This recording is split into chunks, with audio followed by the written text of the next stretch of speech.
flowers are a source of pleasure, with their variety of shapes and vast range of colours.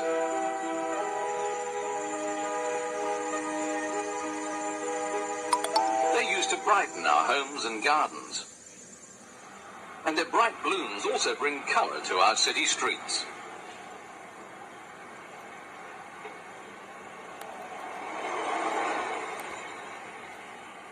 But flowers are also the reproductive organs of the plant.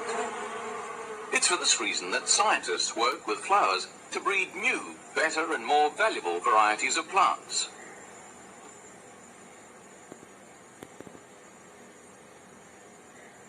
A flower is therefore not just decorative, but plays an important part in plant reproduction.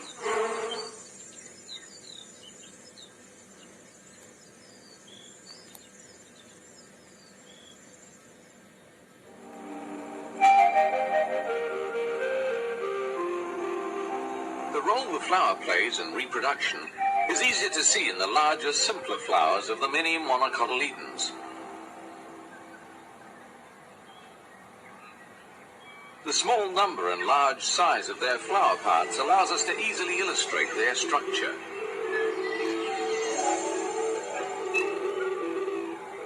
Each flower has 3 sepals,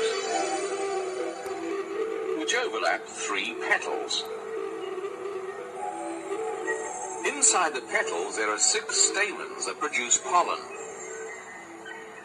Each stamen is attached to the flower by a filament.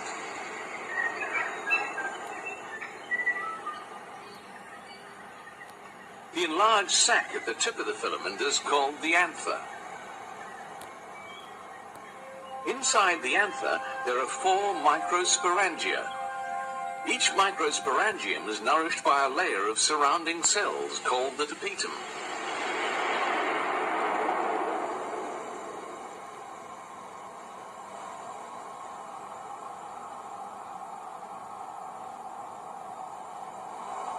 A microsporangium consists of diploid sporocyte cells.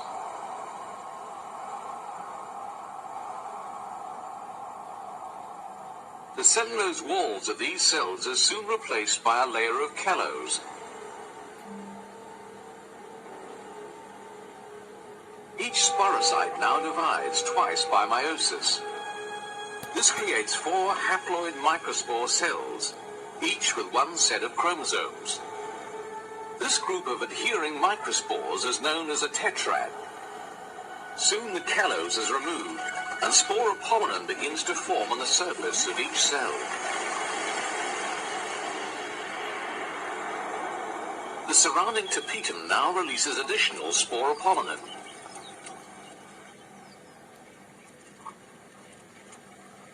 One area of each wall, the sulcus, remains smooth, receiving very little sporopollen. However, the rest of the wall is covered in a thick, ornate coating of this tough, resistant material.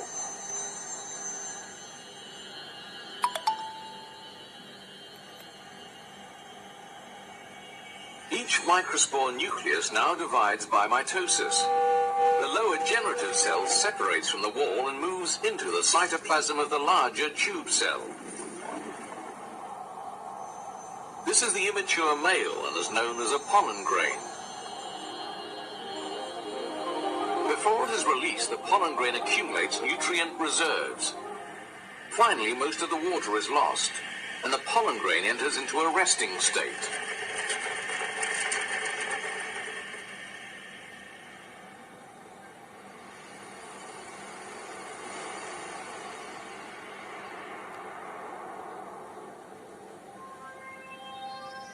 Before the anther releases the pollen, the cells beneath the epidermis develop thickened walls.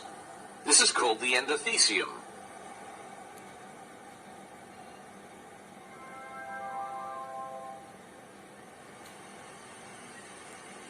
When the pollen and the anther mature and dry out, the endothecium shrinks.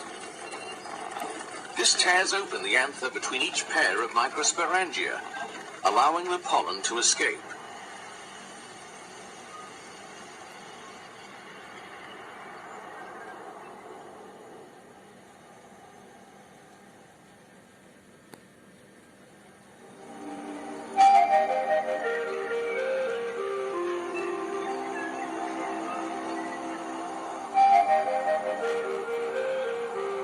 At the center of the flower, there are 3 carpels. At the base of each carpel, there is an enlarged ovary. A slender style extends from the ovary. And at the tip of the style, there is a stigma. The 3 carpels are fused together, forming one stigma and a style with a central canal.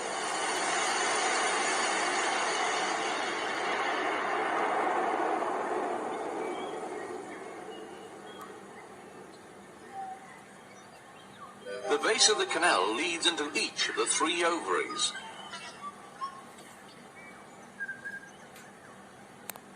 In the young carpel, small outgrowths appear on the ovary wall. Each of these is a megasporangium.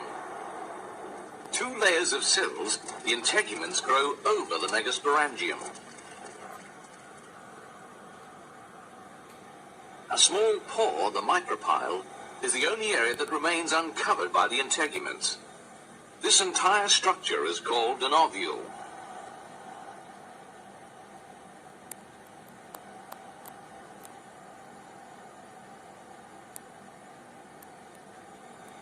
Inside the sporangium, there is a single diploid sporocyte cell.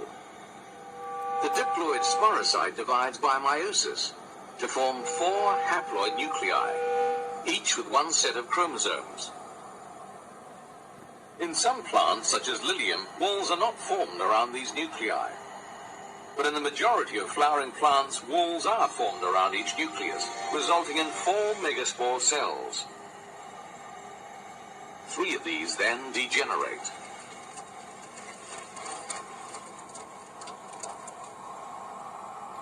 The surviving spore enlarges, and the nucleus divides 3 times, yielding 8 haploid nuclei. 2 of these nuclei move towards the center. These are known as the polar nuclei. 7 cells now form. At the micropylar end, there is an egg cell and 2 synergid cells. In the middle, there is a central cell containing the 2 polar nuclei. Above